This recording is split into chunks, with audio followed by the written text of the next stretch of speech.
Kami dari kelompok 1 akan membahas mengenai PSAK persediaan. Adapun anggota kelompok kami yaitu Alia Nur Hasani, Laila Lucia Salsabila, Najma Nur Kamila, Nihlatul Muniro, dan Sri Kandi Pramudia Putri. Langsung saja kita ke pembahasannya. Untuk pembahasan yang pertama yaitu mengenai tujuan PSAK persediaan.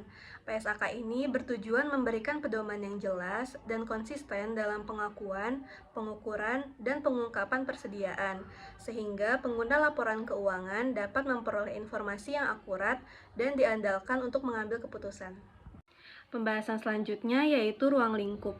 Pernyataan ini diterapkan untuk semua persediaan, kecuali yang pertama, pekerjaan dalam proses yang timbul dalam kontrak konstruksi.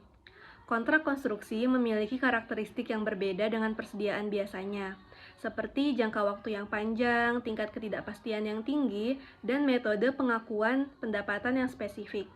Yang kedua yaitu persediaan yang terkait dengan real estate. Seperti tanah, bangunan, memiliki karakteristik yang berbeda dengan persediaan yang mudah diperdagangkan. Selanjutnya yang ketiga yaitu instrumen keuangan.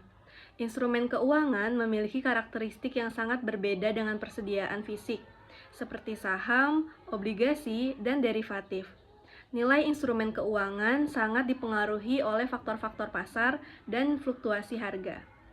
Yang keempat yaitu aset biologis terkait dengan aktivitas agrikultur dan produk agrikultur pada saat panen. Aset biologis dalam konteks ini merujuk pada tanaman hidup yang ditanam untuk dijual, seperti tanaman pangan, buah-buahan, atau tanaman hias. Aset biologis ini mengalami pertumbuhan dan perubahan seiringnya waktu, dipengaruhi oleh beberapa faktor biologis dan lingkungan. Yang kelima yaitu aset biologis terkait dengan hasil hutan, merujuk pada pohon-pohon yang ditanam atau tumbuhan secara alami di hutan.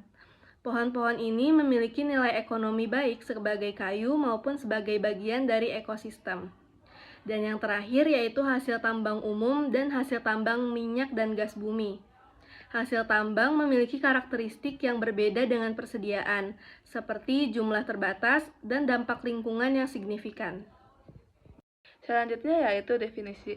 Persediaan adalah golongan aset yang dikuasai untuk dijual dalam kegiatan usaha normal, digunakan dalam proses produksi untuk penjualan tersebut, atau dalam bentuk bahan atau perlengkapan yang akan digunakan dalam proses produksi atau pemberian jasa.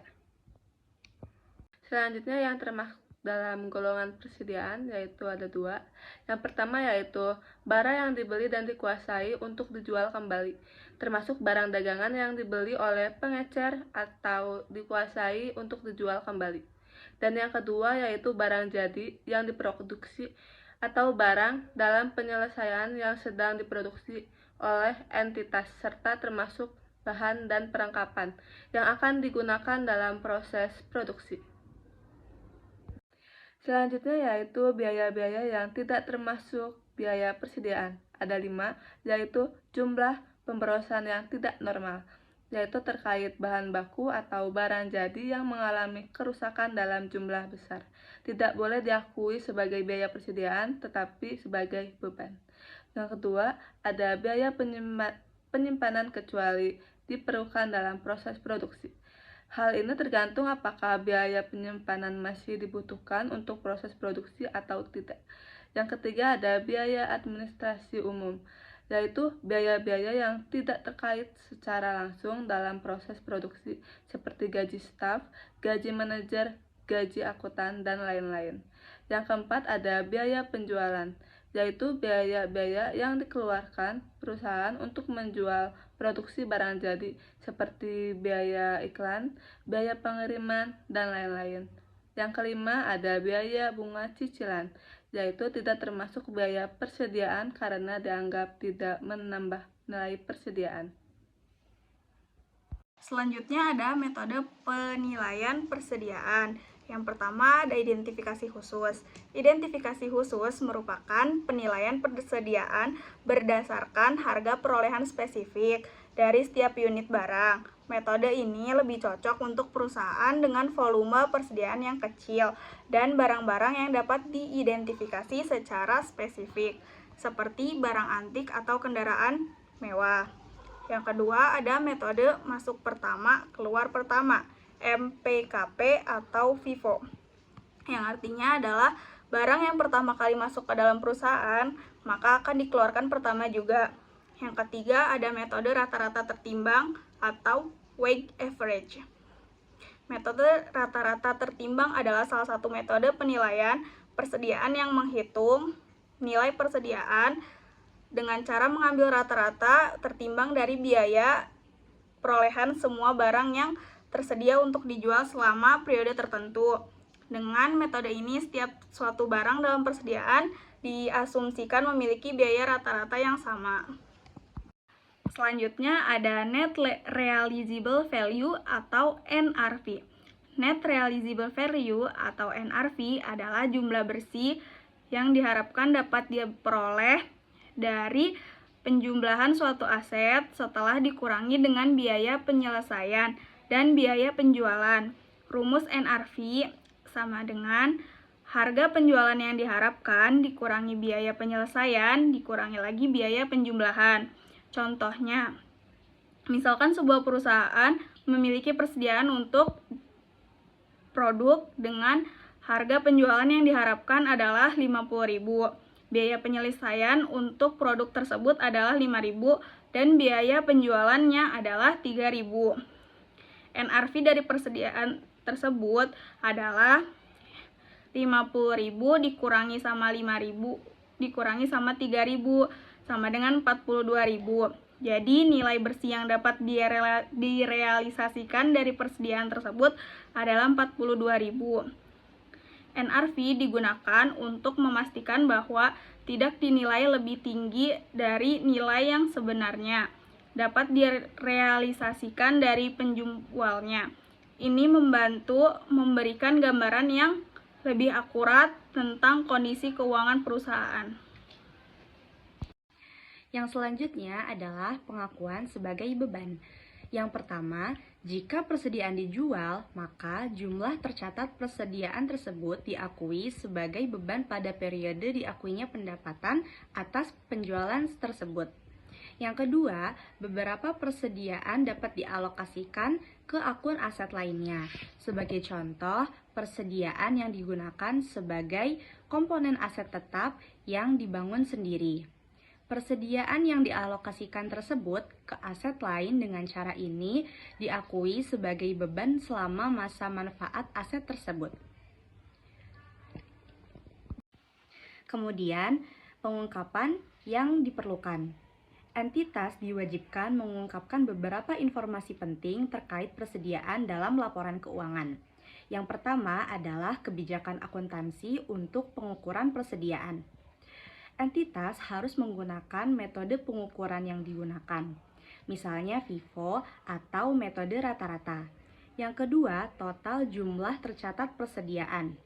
Jumlah persediaan harus diklasifikasikan berdasarkan jenis persediaan, misalnya barang dagangan, bahan baku, barang dalam proses, dan barang jadi.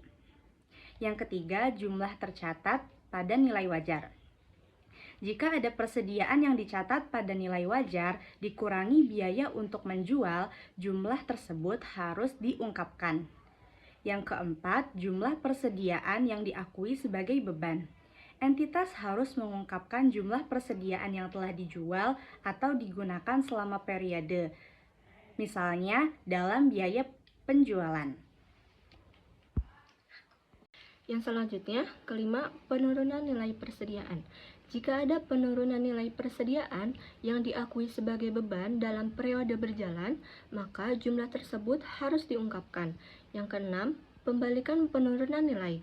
Jika ada pembalikan penurunan nilai persediaan, yaitu ketika pasar persediaan kembali naik, maka entitas harus mengungkapkan jumlah persediaan tersebut yang diakui dalam laporan keuangan. Yang ketujuh, penyebab pembalikan penurunan nilai. Entitas juga harus mengungkapkan alasan atau peristiwa yang menyebabkan pembalikan penurunan nilai persediaan.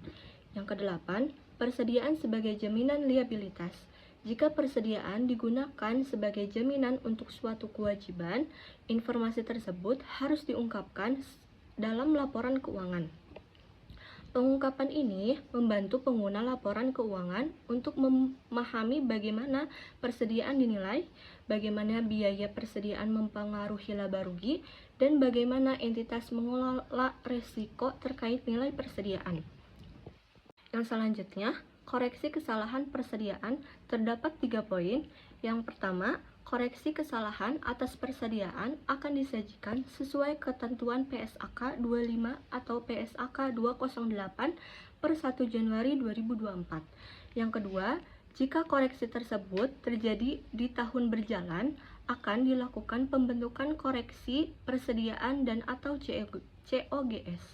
Yang ketiga, jika koreksi terjadi pada tahun sebelumnya, maka akan dilakukan penyesuaian atas nilai sebelumnya dan diperhitungkan dampaknya terhadap saldo laba jika berpengaruh pada nilai COGS di periode sebelumnya.